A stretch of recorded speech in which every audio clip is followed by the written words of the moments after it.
Yes, good morning student. Beta, how are you all? I hope you all are very fine.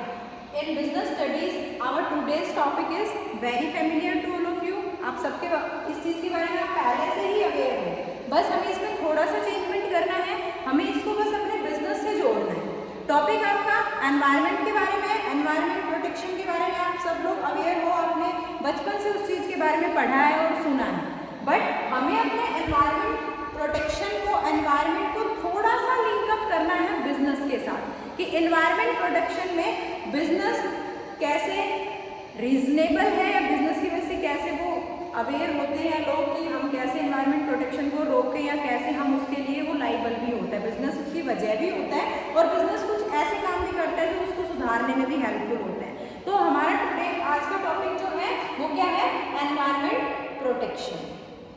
सबसे पहले हम बात करते हैं कि what is environment protection. Environment protection क्या होता है? यस बेटा, एनवायरनमेंट क्या होता है? एनवायरनमेंट एक कॉम्बिनेशन होता है डिफरेंट गैसेस का, जिसमें हमारी बहुत सारी गैसेस होती है, लाइक आपकी ऑक्सीजन है, आपकी नाइट्रोजन है, आपकी CO2 है, तो ये हमारी कुछ गैसेस उसमें हमें रहती है, तो उनका अपना एक बैलेंस होता है। तो जब भी किसी भी वजह से वो जो बैलेंस है वो बिगड़ जाता है या वो जो बैलेंस है वो अनबैलेंस हो जाता है, तो उससे हमारा जो इन्वायरमेंट है वो खराब होने लग जाता है। इन्वायरमेंट हमारा खराब हो जाता है, तो जो इन्वायरमेंट हमारा खराब हो जाता है तो उसको हम क्या नाम देते हैं? इन्वायरमेंट पोल्यूशन का नाम देते हैं। आप सबको पता है एनवायरमेंट पोल्यूशन कहते हैं उसको कि जब भी हमारे इन्वायरमेंट का बैलेंस बिगड़ जाए या इन्वायरमेंट अनबैलेंस हो जाए तो उससे क्या होता है?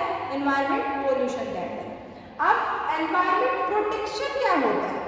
अपने एनवायरमेंट को पोल्यूशन से प्रोटेक्ट करना हमारा क्या होता है? एनवायरमेंट प्रोटेक्शन होता है। कोई भी किसी भी टाइप की आप कोई भी ऐसा काम करना जिससे हमारा एनवायरमेंट फ्री रहे from the different kinds of pollution, like air pollution, water pollution, land pollution, noise pollution. जब हमारा एनवायरमेंट उन सबसे फ्री हो जाएगा, जब हमारे एनवायरमेंट में किसी भी टाइप के पोल्यूशन नाम की चीज नहीं बचेगी, तो उसको हम क्या कहते हैं? एनवायरमेंट प्रोटेक्शन कहते हैं। Clear?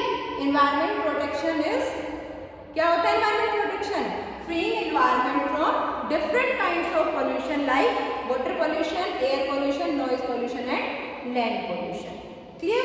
Now comes to the next point, threats to environment from business. बेटा थ्रेट्स का मतलब क्या होता है? मुश्किलें होता है, ठीक है? थ्रेट्स क्या होती है? मुश्किल होती है, मुसीबतें होती है। तो अब देखो कि एनवायरमेंट को बिजनेस से क्या मुश्किलें सामने आती है। एनवायरमेंट का जो रीजन है, एनवायरमेंट जो पोल्यूशन होता है उसके लिए बिजनेस क्या क्या किस किस टाइप की मुश्किलें पैदा करता है एनवायरमेंट के लिए। आप सब लोग देखते हैं कि बिजनेस में हम इंडस्ट्रीज को इंक्लूड करते हैं, फैक्ट्रीज को इंक्लूड करते हैं, तो इनमें क्या होता है कि इनसे कई फैक्ट्रीज में ऐसा वर्क होता है जैसे बहुत ज़्यादा स्मोक निकलता है, धुआं निकलता है। अब वो धुआं जो है वो एनवायरमेंट को क्या कर रहा है? पॉल्यूट कर रहा है, तो वो भी एनवायरमेंट के लिए मुश्किल है। साथ के साथ जो भी हमारे बिजनेस में जो वेस्ट वगैरह होते हैं, जैसे आपके स्क्रैप्स हो गए, जो भी हमारे अदर वेस्ट वाटर हो गया या केमिकल वाला वाटर हो गया, तो उसको हम क्या करते हैं? एनवायरमेंट में ही छोड़ देते हैं। तो वो क्या करता है? वो एनवायरमेंट के लिए एक मुसीबत खड़ा करता है। तो जिसको हम क्या नाम देते हैं? Threats to environment from business. की बिजनेस से एनवायरमेंट में कौन कौन सी मुश्किलें आती हैं? तो सबसे बड़ा रीजन क्या है कि बिजनेस की वजह से एनवायरमेंट क्या होता है? पॉल्यूट होता है। एनवायरमेंट में पॉल्यूशन की कंडीशन आ जाती है और इसके रीजन बहुत सारे हो सकते हैं, जैसे बिजनेस से निकलने वाला, इंडस्ट्री से निकलने वाला स्मोक हो सकता है, अदर पॉइजनस जो गैसेस होती है वो हो सकती है, केमिकल वाला वाटर हो सकता है, उसके जो वेस्ट मटेरियल होते हैं वो हो सकते हैं। तो ये सारी चीज़ें इन्वायरमेंट को क्या करती है? पॉल्यूट करती है, जो इन्वायरमेंट के लिए एक बड़ी मुसीबत बन के आज के टाइम में सामने आ रहा है। क्लियर है? Now what is the next topic? Next topic is types of pollution.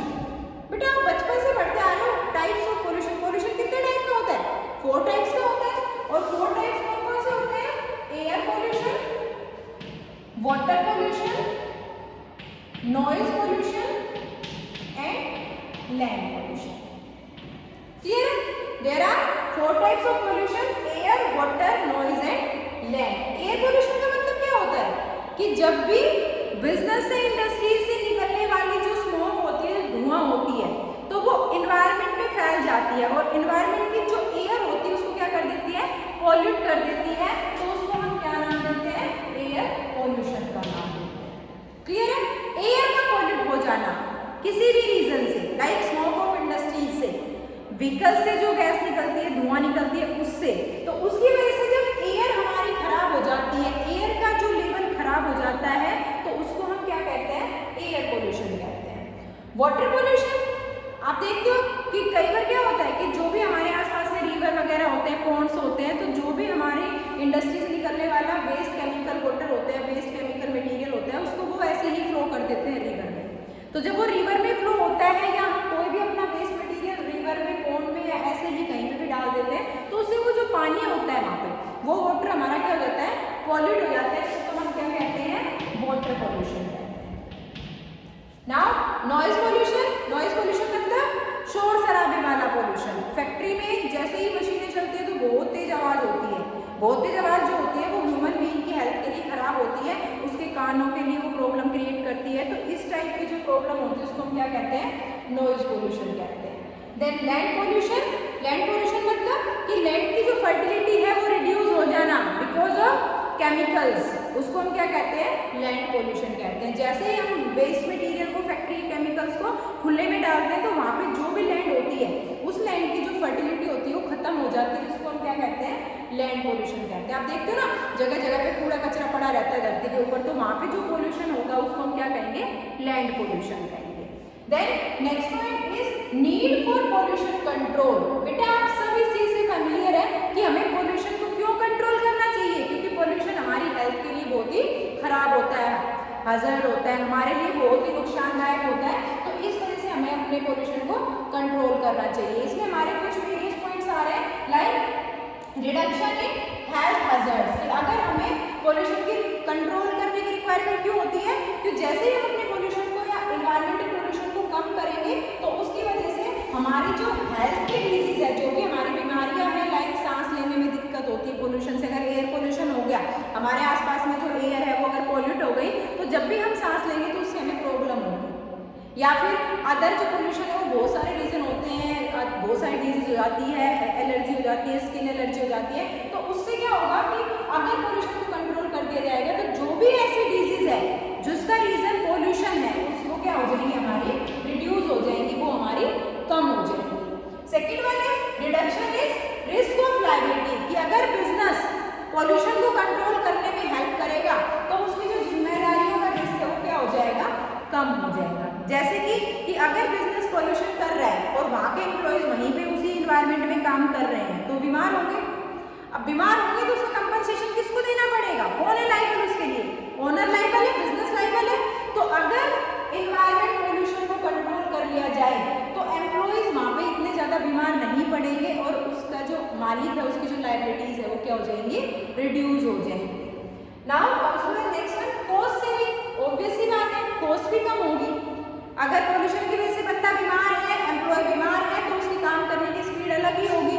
Environment अगर चारों तरफ हेल्दी है, अच्छा एनवायरनमेंट है, पोल्यूशन फ्री है, तो जल्दी जल्दी काम करेंगे, अच्छे से काम करेंगे, हेल्दी रह के काम करेंगे। और अगर पोल्यूशन है वहाँ पे तो वहाँ पे वो बीमार रहेंगे, थके हुए रहेंगे, उनकी काम करने की स्पीड कम रहेगी, इससे कॉस्ट बढ़ेगी। तो कॉस्ट को अगर रिड्यूस करना है तो उसके लिए भी पोल्यूशन कंट्रोल की बहुत रिक्वायरमेंट होती है।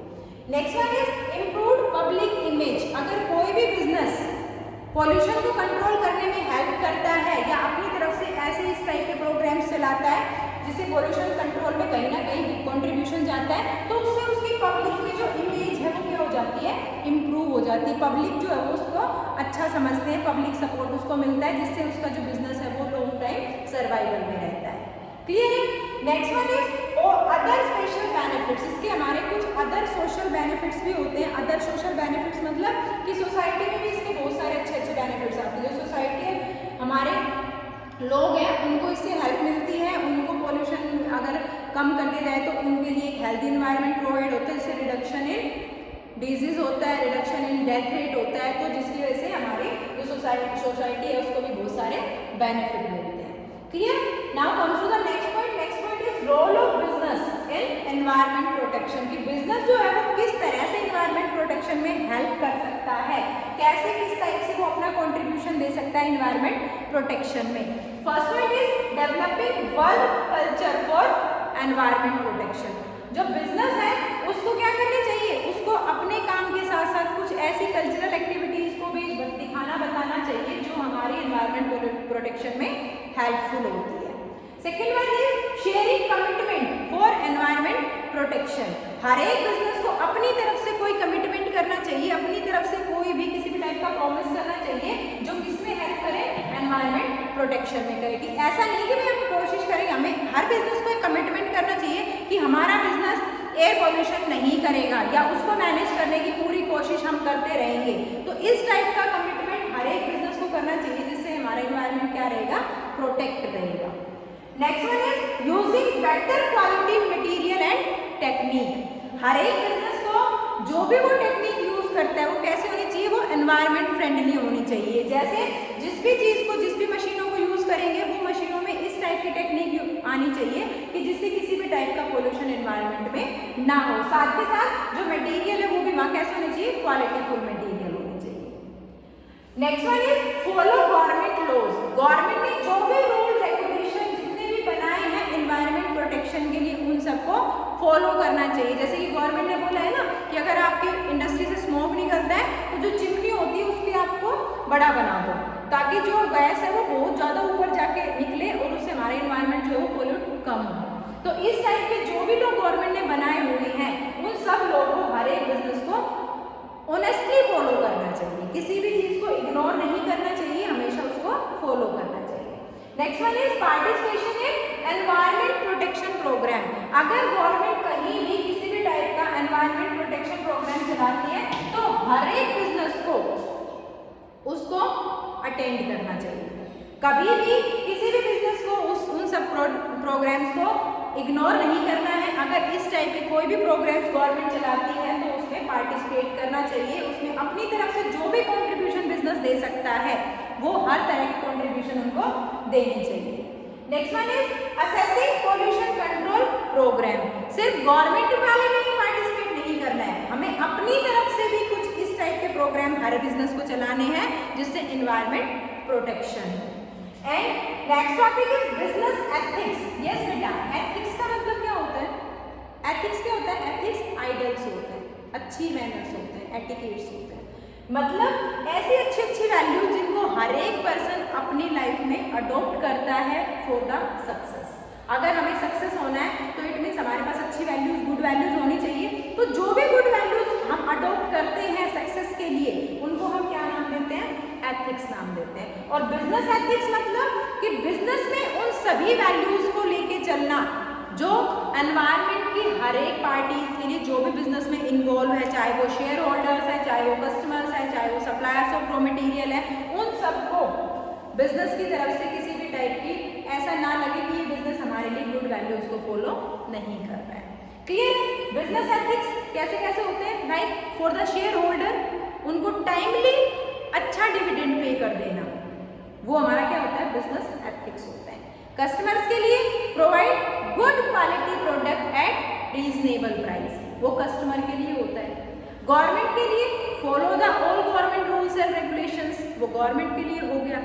ऐसे ही जो भी हमारे सप्लायर्स ऑफ रॉ मटेरियल है, पेमेंट ऑन टाइम, उनको भी पेमेंट करनी है टाइम से ताकि वो इजीली अच्छे रॉ मटेरियल को सप्लाई कर सके। तो ये हमारे कुछ बिजनेस एथिक्स होते हैं जो हर एक बिजनेस को अपने बिजनेस के दौरान फॉलो करने चाहिए ताकि बिजनेस की एक अच्छी इमेज मार्केट में बनी रहे और बिजनेस जो है वो अच्छे प्रॉफिट के साथ लॉन्ग सर्वाइवल में रहे। Clear? Next point is elements of business ethics. Business ethics में हम किन किन चीजों को इंक्लूड करते हैं? First point is top management commitment. Business ethics में क्या होता है कि टॉप जो मैनेजमेंट होता है, टॉप 3 टाइप के मैनेजमेंट होते हैं, लोअर लेवल, मिडिल लेवल और टॉप मैनेजमेंट। तो जो टॉप मैनेजमेंट होता है उसको कमिटमेंट करना चाहिए अपनी तरफ से कि हम जो भी एथिक्स हैं, जो भी गुड मैनर्स, गुड वैल्यूज हैं, हम उनको फॉलो करेंगे। ठीक है, during our business time duration. Next is publication of code. Code का मतलब क्या होता है कि जो भी हमने कमिटमेंट हम करते हैं एनवायरनमेंट के लिए, गुड वैल्यूज के लिए, तो उसको जब हम एक रिटर्न फॉर्म दे देते हैं, रिटर्न जब हम उसको पब्लिश करते हैं तो वो क्या बन जाता है? कोड बन जाता है। तो जैसे ही हम अपने गुड मैनर्स को, गुड वैल्यूज को, गुड रूल रेगुलेशंस को जब भी हम मार्केट में पब्लिश करते हैं तो वो क्या होता है? वो कोड होता है। कोड का मतलब कि return form of good values, return form of good manners, वो क्या होता है? आपका कोड होता है। तो पब्लिकेशन ऑफ कोड मतलब कि हर एक बिजनेस को अपने कोड को पब्लिश करना चाहिए पब्लिकली, ताकि हर एक पर्सन उसको रिटर्न फॉर्म में देख सके कि आपका बिजनेस किन किन एथिक्स को फॉलो करता है। Next one is establishment of compilation mechanism. सिर्फ कोड नहीं बनाना है, उसके बाद ये चीज़ भी देखते रहना है कि कोड में जो चीज़ डाली गई है क्या वो अच्छे से फॉलो हो रही है या नहीं हो रही है। लाइक अगर कोड में डाला गया है ऑनेस्टी, तो ऑनेस्टी को सब एम्प्लॉयज फॉलो कर रहे हैं नहीं कर रहे हैं, तो उसके लिए हमें एक ऐसा मैकेनिज्म हर बिजनेस के पास होना चाहिए जिससे ये पता चले कि कोड में रिटर्न सारी चीज़ें अच्छे से फुलफिल हो रही है या फिर नहीं हो रही है। Next one is involving employees. Business ethics का ही ये एक एलिमेंट है कि हर एक बिजनेस को अपने एम्प्लॉयज को अपने हर डिसीजन में इन्वॉल्वमेंट देना चाहिए। अगर किसी भी टाइप की कोई भी टॉपिक है तो उसमें उनको पूरा ये कंट्रीब्यूशन करने का उनको मौका देना चाहिए। ऐसा नहीं कि एम्प्लॉयज हो तो चुप बैठे रहो, जो ओनर कहेगा वही सब चलेगा। नो, हमें हर बिजनेस की रिस्पॉन्सिबिलिटी होती है कि वो जो बिजनेस के एम्प्लॉयज है उनको पूरा पार्टिसिपेशन करने का मौका मिले, ताकि हर एक एम्प्लॉयज अपने अंदर के जो हर एक टैलेंट है उसको और अच्छे से आगे लेके आ सके। And last one is measuring result. साथ के साथ रिजल्ट्स को भी मेजर करना चाहिए कि जो बिजनेस एथिक्स है वो कितने बिजनेस में फॉलो हो रहे हैं, ताकि हर एक एम्प्लॉयज को या हर एक पार्टी को जो भी बिजनेस से लिंक्ड है उन सबको ये रहे कि हमें गुड मैनर्स को, गुड वैल्यूज को फॉलो करना है, क्योंकि उसके रिजल्ट भी आएंगे, चेकिंग भी होगी, तो जिसकी वजह से वो बिजनेस में मेहनत लगातार बने रहे। This is all over about the business environment protection and business ethics. With that topic our unit number 6 is end. जो हमारी यूनिट नंबर 6 है वो हमारी यहाँ पे खत्म होती है, और उसके बाद हम नेक्स्ट पार्ट स्टार्ट करेंगे जो आपका फाइनेंशियल मैनेजमेंट वाला पार्ट है। ओके, थैंक यू बेटा।